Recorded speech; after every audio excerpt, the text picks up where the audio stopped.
Muy buenos días, compañeros. Un gusto poderles saludar. Sean ustedes bienvenidos al curso de módulo de competitividad 4. El código de nuestro curso pues es el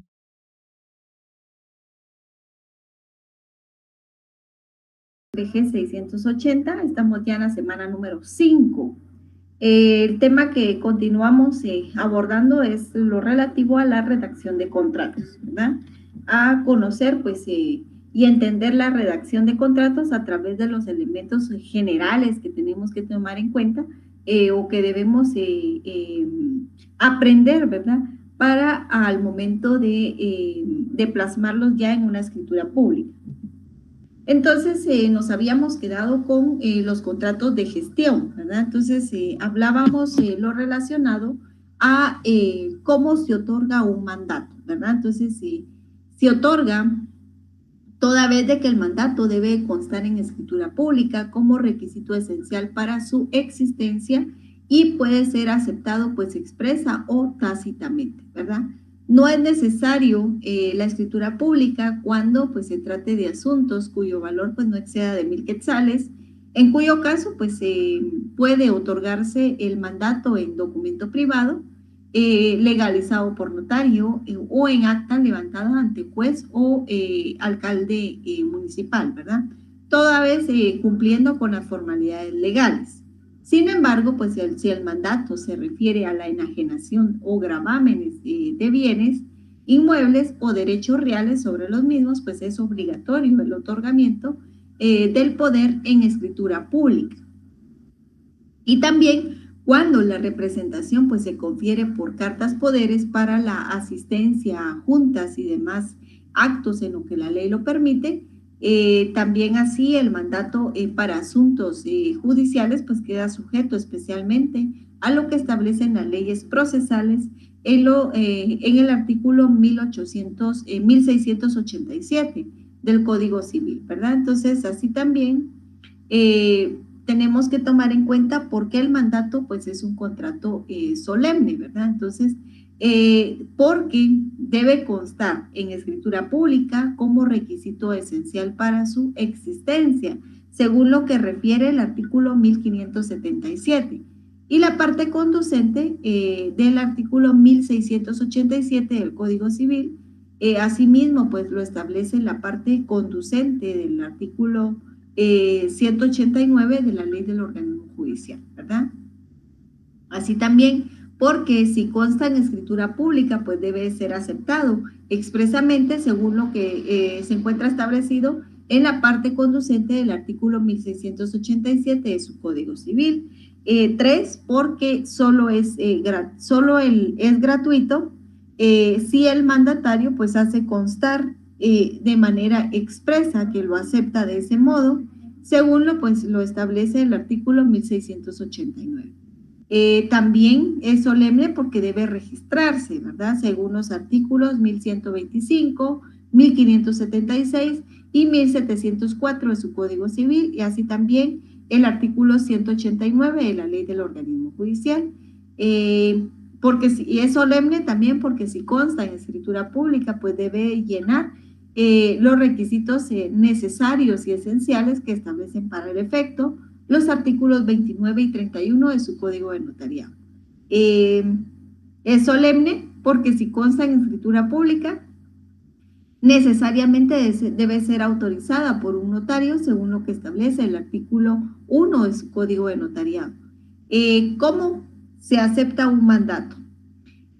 Pues este puede ser aceptado expresa o tácitamente.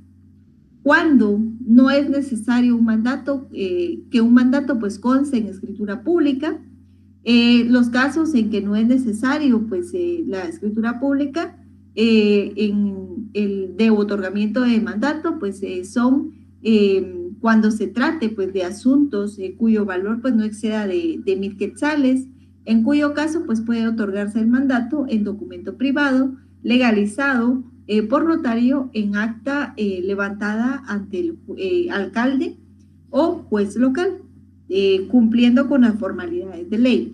Y cuando la representación pues se confiere por cartas de poderes para la asistencia a juntas y demás actos en que la ley pues lo permite.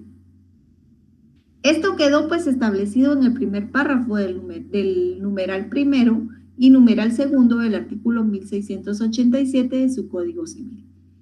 Tampoco es necesario el mandato que conste en escritura pública cuando es nombrado por juez competente en los casos especiales siguientes: para responder una demanda o hacer valer algún derecho, juicio del ausente, perdón, según el artículo 44 de su Código Civil, para la guarda y administración de bienes del ausente, según el artículo 47 de su Código Civil.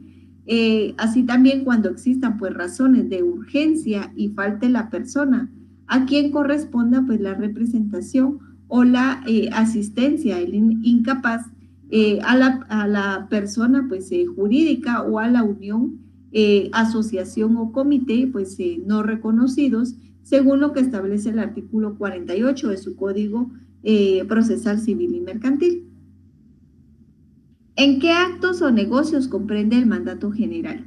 Pues el mandato general comprende todos los negocios del poder dante. Esto lo establece el primer párrafo del artículo 1690 de su Código Civil.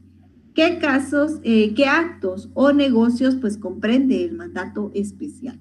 El mandato especial pues contrae a uno o más asuntos determinados. Esto lo establece el segundo párrafo del artículo 1690 del Código Civil. Al respecto, pues se estableció en el artículo 1692 del Código Civil que se necesita poder especial para donar entre vivos, para contraer matrimonio, para otorgar otorgar capitulaciones matrimoniales, pactar las bases referentes a la separación o al divorcio, el demandar la nulidad o insubsistencia del matrimonio, constituir patrimonio de familia, reconocer hijos y negar la paternidad, ¿verdad? Entonces ahí estaríamos ante un caso de mandato especial. ¿Qué actos o negocios comprende el mandato general con cláusula especial? Acá pues el Poder General necesita cláusula especial para enajenar, hipotecar, afianzar, transigir, gravar o disponer de cualquier otro modo la propiedad del mandante y para todos los demás actos en que la ley lo requiera. La facultad para celebrar negocios o contratos pues implica la de otorgar los correspondientes documentos. Esto lo establece el artículo 1693 del Código Civil. ¿Qué actos o negocios comprende el mandato judicial?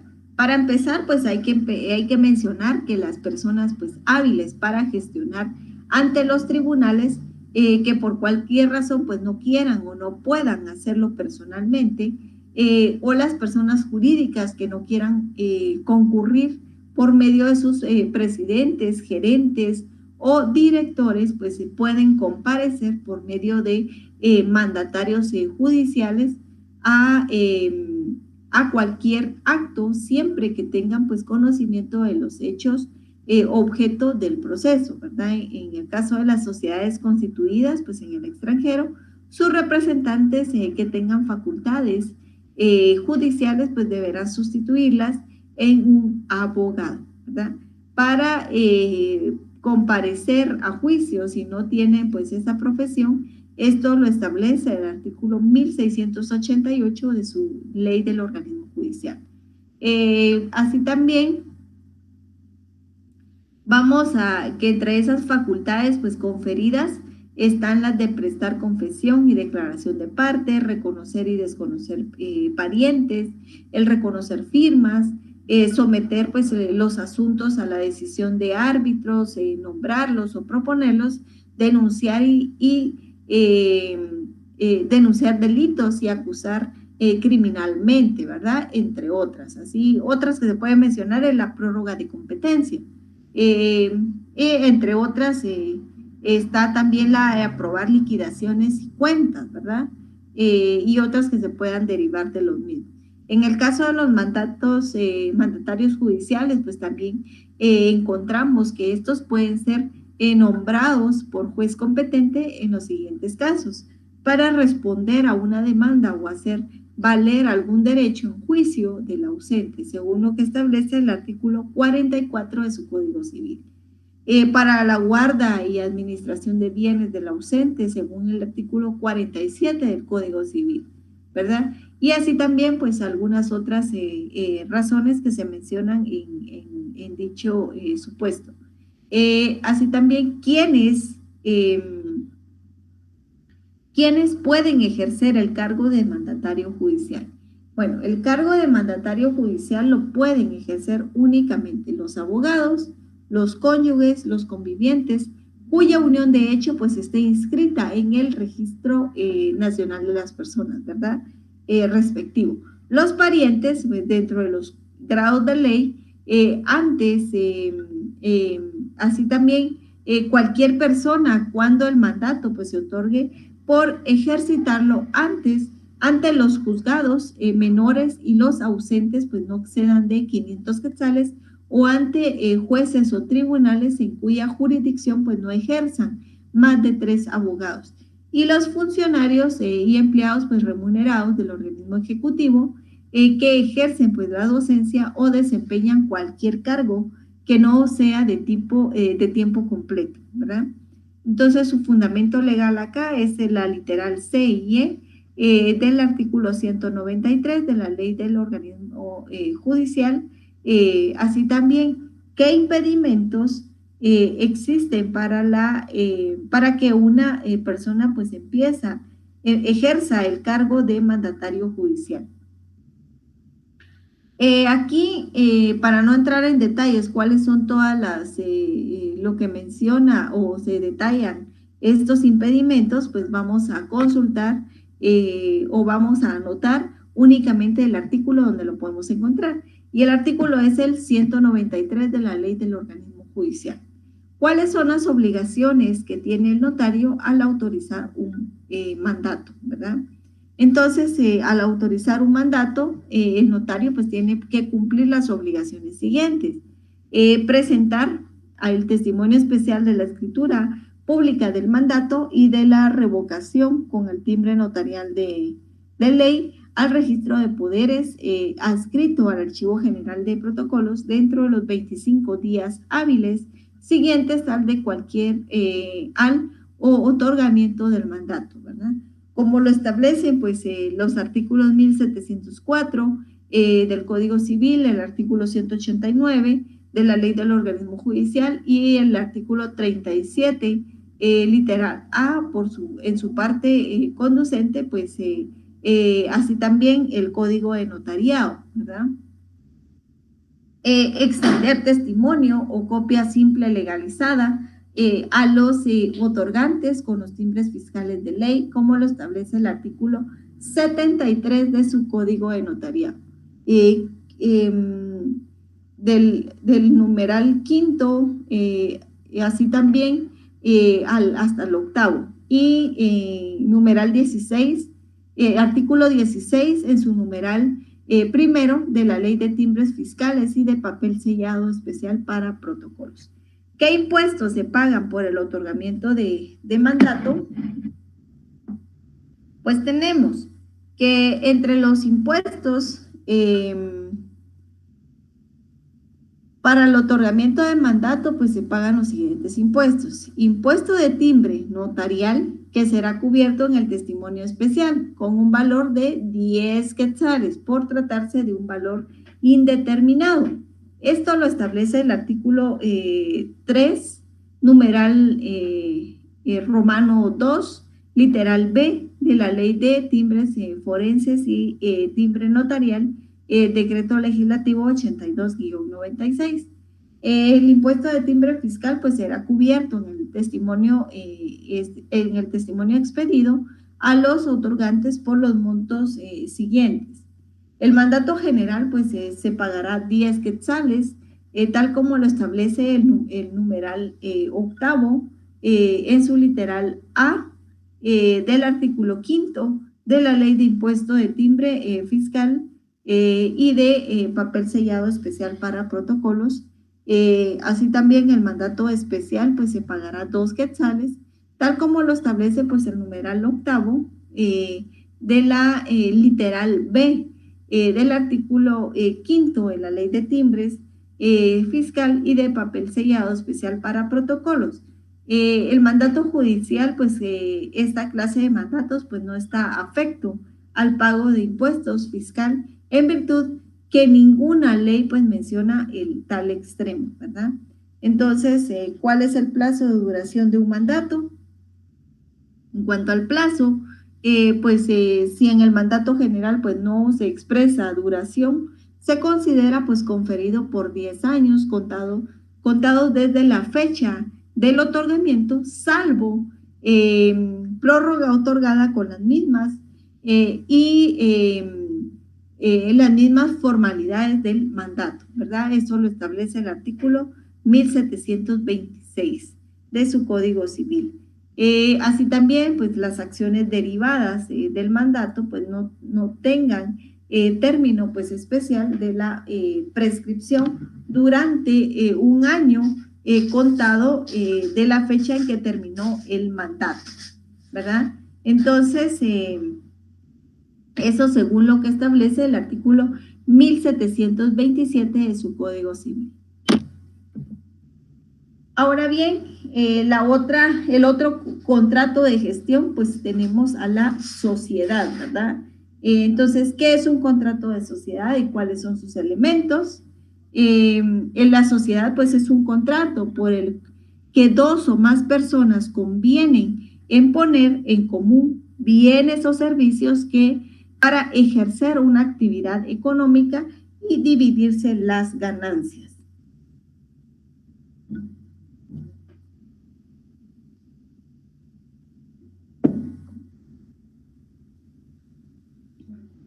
Entonces, su fundamento legal es el artículo 1728 de su Código Civil. Los elementos esenciales de la sociedad pues son los siguientes. Vamos a encontrar elementos especiales y que van a ser la formación pues de una entidad distinta de los miembros que la forman, ¿verdad? Para la constitución pues de un lucro común y la división de las ganancias. Tenemos también el elemento personal, que vienen a ser pues los socios y en la asociación pues los asociados, representados en la junta directiva que se conforman de un presidente, un vicepresidente, un secretario, tesorero, los vocales que ellos requieran, y un asociado más que los que no sean miembro de la junta directiva, ¿verdad? Entonces, otro de los elementos a mencionar pues son el elemento real. Lo constituyen pues las aportaciones de los socios y pueden pues consistir en actividades de dinero, bienes o el trabajo de industria de un socio, ¿verdad? Vamos a encontrar también elementos formales, que es la forma solemne del contrato pues celebrado en escritura pública e inscrita en el registro respectivo, ¿verdad? Entonces, ¿qué características tiene un contrato de sociedad? Tenemos de que el contrato de sociedad pues, civil tiene las características siguientes. Es un contrato pues eminentemente solemne, según lo establecen los artículos 1577 y 1720.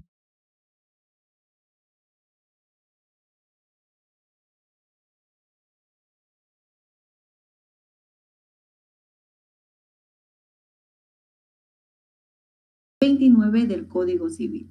Si es sociedad civil, pues no se establece un mínimo de socios, según lo establece el artículo 1728 en su Código Civil. Si se trata pues de una sociedad civil, debe tener como un mínimo de socios, aunque lo establece el numeral primero, el artículo segundo del reglamento de inscripción de sociedades civiles. De acuerdo al acuerdo gubernativo 512-98 de la ley del organismo judicial. Es de responsabilidad limitada y ilimitada según establecen pues los artículos 27, 1664 1666 y 1742 de su Código Civil.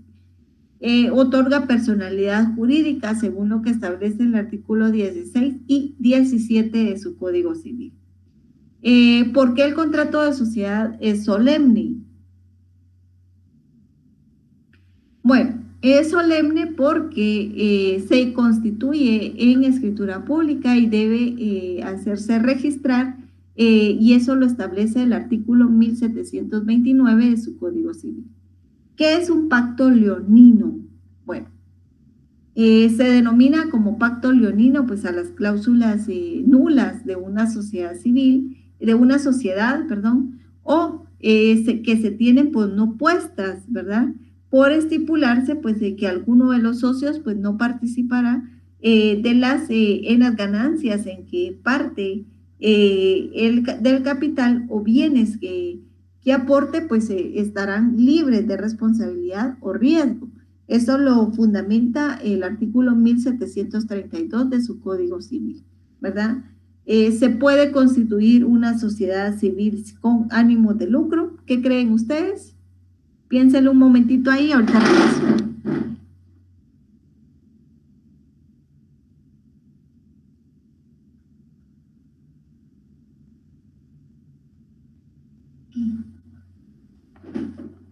Bueno, acá tenemos de que si se puede constituir una sociedad civil con ánimo de lucro, pues tenemos de que lo establece el artículo 15 y que sí se puede constituir pues con ánimo de lucro una sociedad civil, ¿verdad?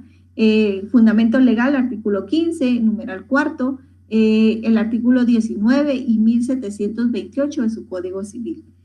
Tome en cuenta también pues que este artículo 15 pues ya ha sufrido una reforma reciente conforme a lo que se relaciona con la ley de ONGs, ¿verdad? Entonces, ¿quiénes están encargados de la administración de una sociedad civil? La administración pues, de los negocios de la sociedad pues, deben sujetarse a lo dispuesto en el contrato. Si está encargada a uno o más de los socios, pues los demás no pueden oponerse ni revocarle la administración, sino en los casos de dolo, culpa, inhabilidad o incumplimiento de sus obligaciones. Eso lo establece el artículo 1757 de su Código Civil. Sin embargo, a falta de convenios especiales sobre la administración, el artículo 1758 del Código Civil establece que se observarán las reglas siguientes. Cada socio pues es administrador y como tal pues se puede obrar a nombre de la sociedad sin perjuicio del derecho de los otros para oponerse a un acto antes de que se perfeccione. Puede asimismo cada socio pues servirse de los bienes puestos en común, empleándolos pues en su destino natural, ¿verdad? Sin perjudicar los derechos, los intereses de la sociedad, ni impedir que los demás pues usen de igual derecho, ¿verdad? Cada uno de los socios pues tienen derecho de obligarse a los demás para que concurran pues a los gastos que exige la conservación de la cosa, de las cosas de la sociedad. Ninguno de los socios puede involucrarse, puede hacer innovaciones en los bienes inmuebles que dependen de la sociedad, aun cuando los considere pues ventajosas a ella, ¿verdad? Si no consienten pues los demás. Las sociedades civiles pueden ser constituidas por los cónyuges.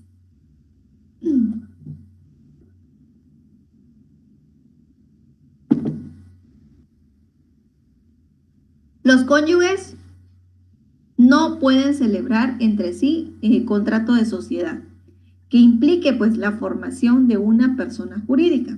salvo que figuren como consocios terceras personas, ¿verdad? Se exceptúa también el caso de sustitución legal, como lo establece el artículo 1736 del Código Civil. Aquí tenemos cómo se rescinde un contrato de sociedad civil. Entonces, puede rescindirse el contrato de la sociedad parcialmente o disolverse y extinguirse en su totalidad, ¿verdad?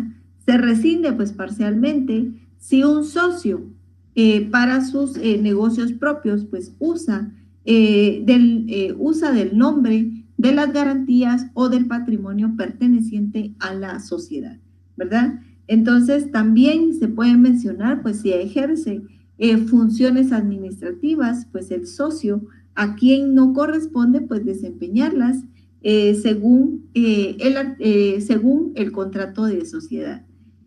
Así también tenemos de que si el socio administrador, pues, comete fraude en la administración o cuentas de la sociedad. Si cualquiera de los socios pues se ocupa de los negocios privados, cuando pues está obligado con el contrato a ocuparse en provecho de la sociedad, ¿verdad? Si alguno de los socios pues incurre en los casos de los artículos 1744, así también en el artículo 1749, frente a la referente a la indemnización de algún socio, por otro lado, por dolo, abuso de facultades o negligencia, según la gravedad de las circunstancias.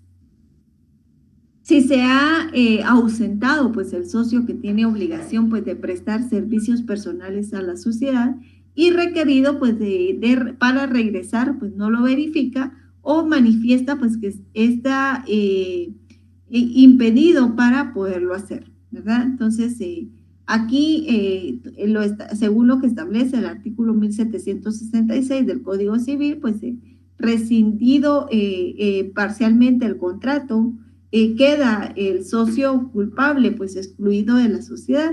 Eso lo refiere el artículo 1767 del Código Civil.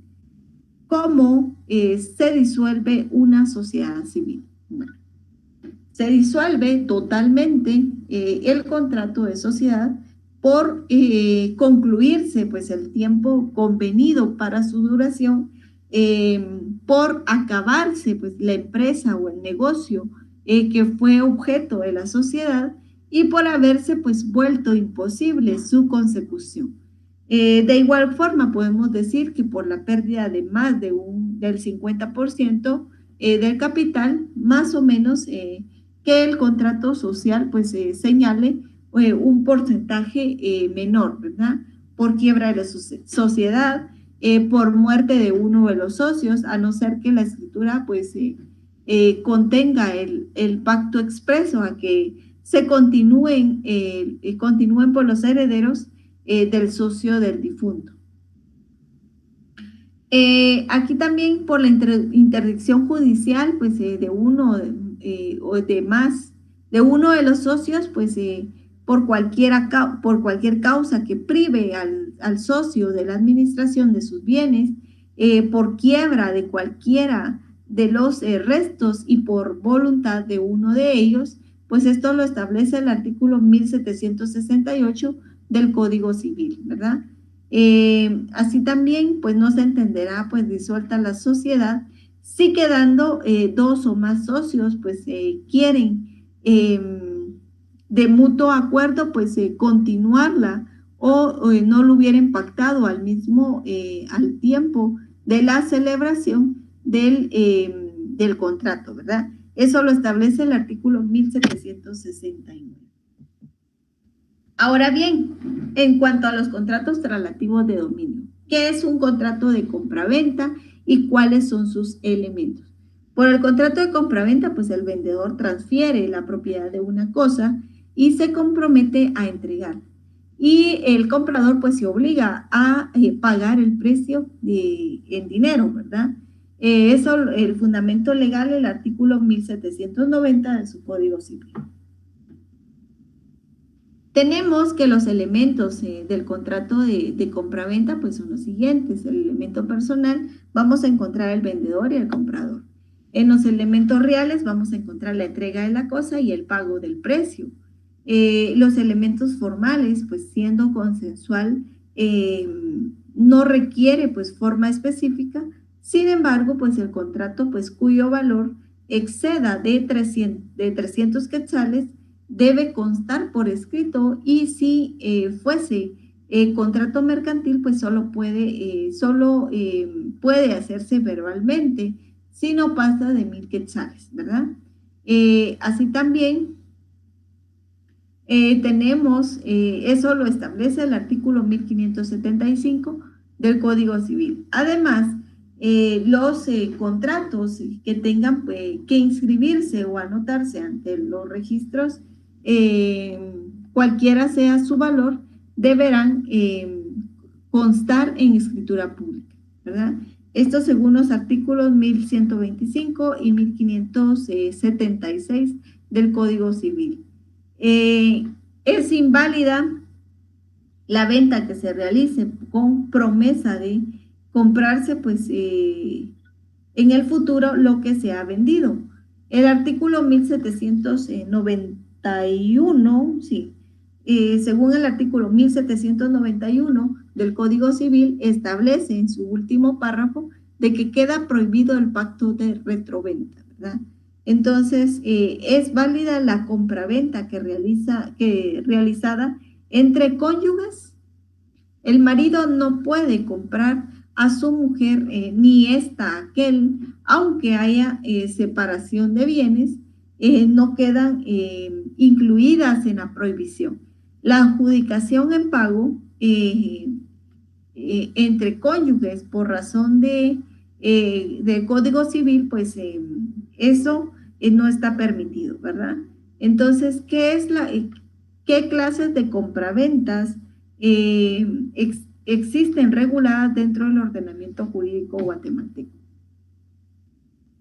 Las clases de compraventa pues reguladas en el Código Civil pues son a gusto o a prueba, pues establecidas en el artículo 1799 del Código Civil, pues solo muestra establecida sobre muestras pues establecida en el artículo 1790 del Código Civil, así también pues expresamente y cabal expresando pues especie y calidad establecida en el artículo 1801 del Código Civil, de cosas en transferencia según el artículo 1802, de cosas futuras y rescindida establecida en el primer párrafo del artículo 1805 del Código Civil. De derechos litigiosos pues establecidos en el primer párrafo del artículo 1805 del Código Civil. De derechos hereditarios pues establecido en el artículo 1806 del Código Civil, de cosas muebles establecidas en el artículo 1807, perdón, del Código Civil, de bien inmueble establecida en el artículo 1808 del Código Civil, de cosas embaladas establecidas en el artículo 1819 del Código Civil, ad mesuram establecidas en el artículo 1812 del Código Civil, ad corpus establecida en el artículo 1823, por abonos sin reserva de dominio, establecida en el artículo 1834 y del Código Civil, ¿verdad? Entonces, ¿en qué consiste la compraventa ad corpus? Si el inmueble pues se ha vendido, determinando pues expresamente sus linderos, el vendedor pues está obligado a entregar todo lo que correspondiendo pues dentro de dichos linderos, aunque haya exceso o disminución en las medidas pues indicadas en el contrato, ¿verdad? Eso lo establece el artículo 1823 del Código Civil. Tenemos que es un pacto comisorio. El pacto comisorio, pues, es el pacto de rescisión por el que pueden las partes estipular en el contrato, pues, que la venta se rescindirá si no se paga el precio en cierto día, así también determinando, ¿verdad? Sin embargo, el comprador de bienes inmuebles podrá pagar el precio después del día señalado, mientras pues no estuvieran,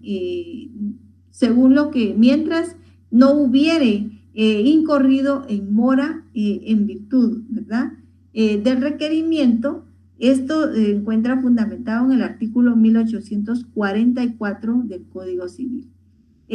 Así también tenemos que la venta de cosas que sean inmuebles se entenderá pues rescindida sin necesidad de requerimiento si a la expiración del término convenido pues no se presentó el comprador a pagar el futuro precio. Esto lo establece el artículo 1845 del Código Civil, ¿verdad?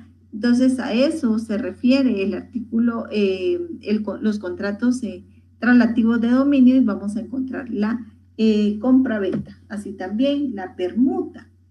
¿Qué es la permuta? Es un contrato por el cual, pues, cada uno de los contratantes, pues, transmite la propiedad de una cosa a cambio de la propiedad de otra. Cada permutante, pues, es vendedor de la cosa y que da lugar, que da y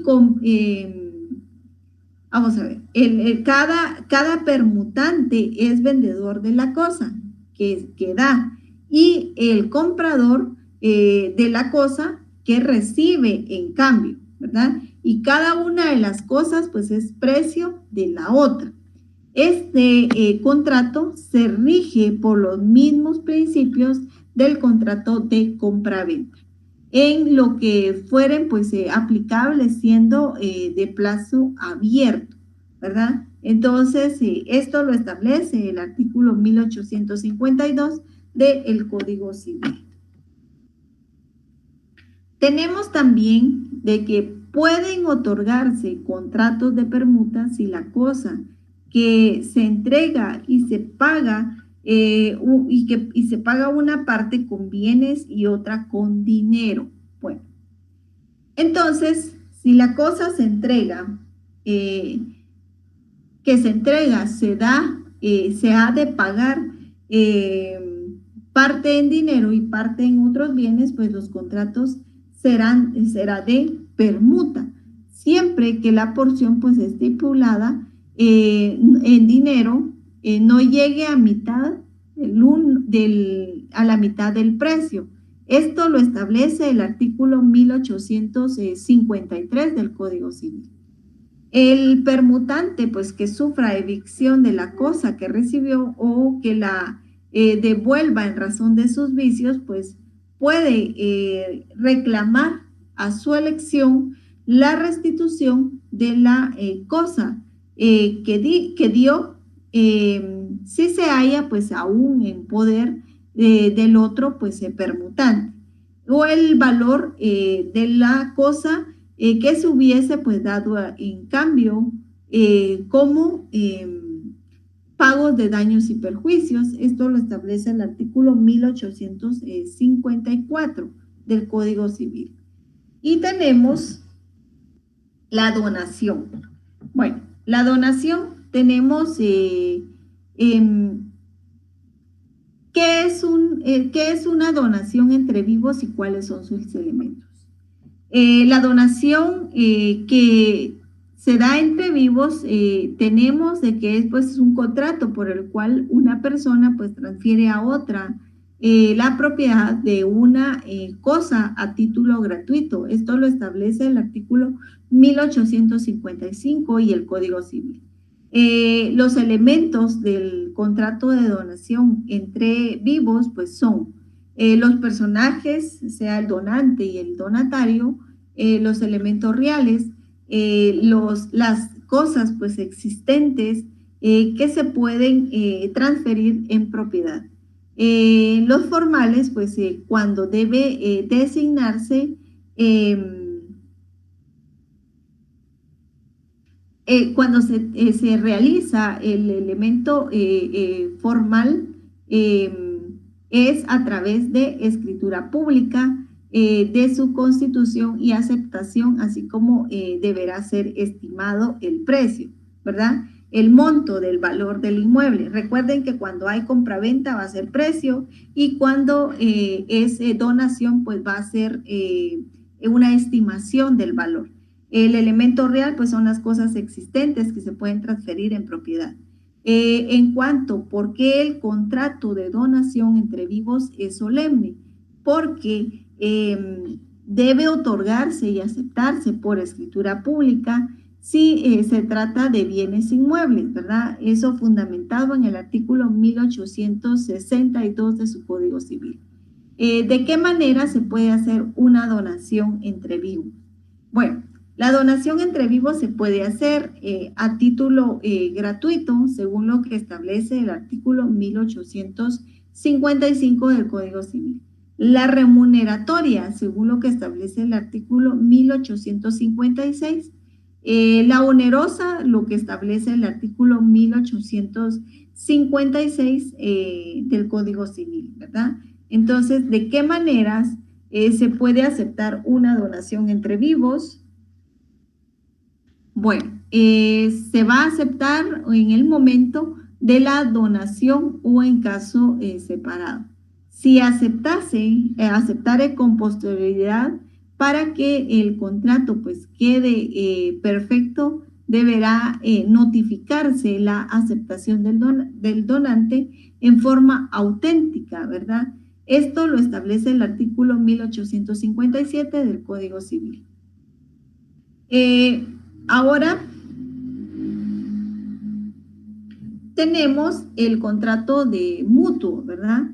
¿Qué es un contrato de mutuo y cuáles son sus elementos personales? El contrato de mutuo, pues una persona entrega a otra dinero u otras cosas fungibles con el cargo de que se le devuelva igual cantidad de la misma especie y calidad. Esto lo establece pues el artículo 1942 del Código Civil, es decir, que es un préstamo y es un contrato pues traslativo de dominio. Las cosas, la cosa pues objeto del mutuo pues se transmite para su concurso al mutuario y queda pues a su cargo pues la mejora, deterioro, depreciación o destrucción destrucción que sobrevenga pues después, ¿verdad? Esto lo establece el artículo 1943 de su Código Civil. El mutuante es responsable de los daños que sufra el mutuario por la mala calidad o vicios ocultos de la cosa prestada. Si conoció de los defectos y no dio aviso oportunamente, pues no se reputan vicios ocultos, lo que el mutuario pues ha podido conocer por él mismo, ¿verdad? Eso lo establece el artículo 1944 de su Código Civil. Tenemos también de que dentro de los elementos del mutuo pues son los elementos personales, el mutuante o acreedor, tenemos también el mutuario o deudor. El elemento real pues es el dinero o cosas fungibles que se transmiten para el consumo del mutuario, ¿verdad? Los elementos formales pues es cuando el contrato pues no exceda de 300 quetzales pues deberá constar en escrito. Esto lo establece el primer párrafo del artículo 1575 de su Código Civil. ¿Qué es el interés? El interés pues proviene de la palabra latín interese, que significa pues importar. El interés en economía y finanzas pues es un índice utilizado para medir la rentabilidad de los ahorros e inversiones, así también el costo de un crédito bancario, ¿verdad? se expresa como un porcentaje referido a total de la inversión o crédito. Sin embargo, pues en derecho el interés pues es un producto de nulidad o ganancia. El valor que sí tiene la cosa pues es el lucro producido por el capital. En estas acepciones coinciden pues Manuel Osorio y Guillermo Cabaneras que el interés pues viene a ser el interés tenemos de que se denomina compensatorio cuando está designado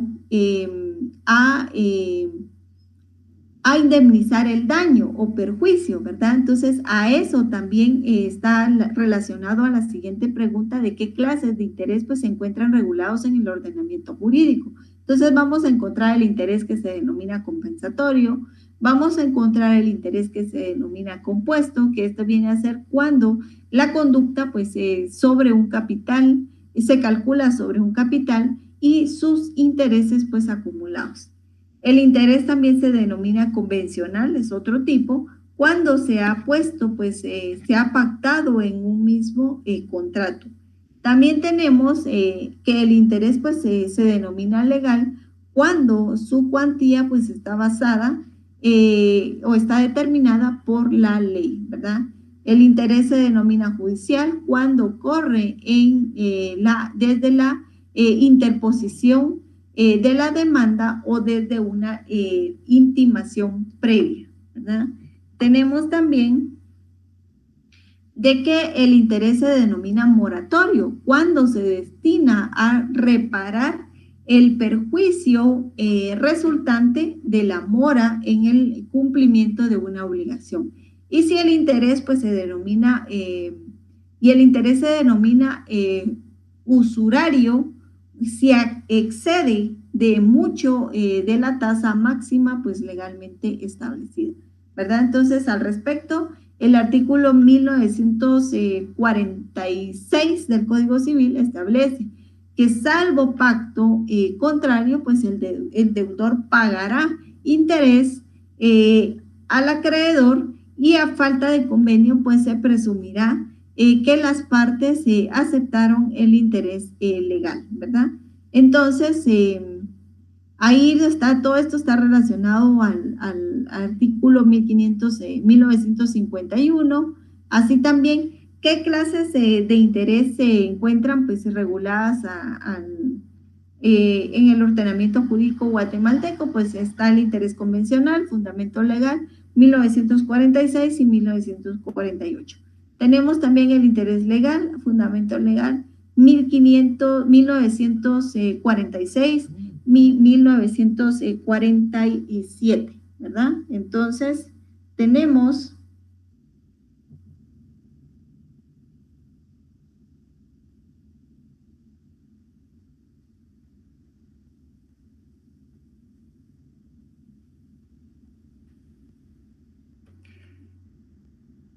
bueno, compañeros, no me había percatado de que ya nos pasamos del tiempo. Entonces, por último, pues lo único que resaltaríamos de acá es sobre el interés, ¿verdad?